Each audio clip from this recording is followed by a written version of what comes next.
नमस्कार, मैं हूं विनय सिंह मौर्य। आप देख रहे हैं मौर्य टीवी। आज मिलवाते हैं हिंदी सिनेमा के बहुत ही बड़े अभिनेता गोविंदा जी के रिश्तेदार से। स्वागत है। हेलो, नमस्ते। मेरा नाम आकाश गहरवार है और गोविंदा जी का रिश्तेदार होने से पहले मैं अपनी पहचान आपको बताना चाहूँगा। मैं आकाश गहरवार हूँ। मैं पेशे से एक एक्टर हूँ, डांसर हूँ और काफ़ी सारी हिंदी फीचर फिल्में मैंने की हुई हैं और कुछ रियलिटी शोज़ भी किए हैं। और अभी यहाँ विनय जी से मेरी मुलाकात हुई है मेरी फिल्म फन मौजी के सेट पर। कैसे हैं विनय जी आप? बहुत बढ़िया सर। सर, आने वाली कौन सी फिल्म है अभी तो करेंटली मैं ये फिल्म फन मौजी में काम कर रहा हूँ।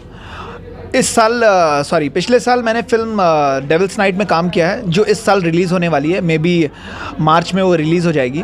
और अगली फिल्म मैं जो करने वाला हूँ हिंदी फीचर फिल्म, वो है प्यार करोगे प्यार मिलेगा, जिसका मैं वर्कशॉप कर रहा हूँ और जल्द ही वो भी ऑन सेट जाने वाली है। सर, कहाँ के रहने वाले हैं आप? मैं बनारस का रहने वाला हूँ। मैं पला बढ़ा और मैंने पढ़ाई बनारस में की है और बनारस में ही मेरी अपब्रिंगिंग हुई है। जो फिल्म कर रहे हैं सर, कैसी फिल्म है? ये जो फिल्म अभी मैं फन मौजी कर रहा हूँ, ये कॉमेडी बेस्ड फिल्म है। ये कॉमेडी जॉनर की फिल्म है और ये 2 हीरो की फिल्म है। इसमें बहुत सारा रोमांच है, एंटरटेनमेंट है, कॉमेडी है, बहुत सारा फ़न है। ओवरऑल इस फिल्म का नाम फन मौजी है, मतलब ये फ़न से भरी हुई है। अगली वीडियो मिलवाएंगे किसी और से। तब तक के लिए धन्यवाद।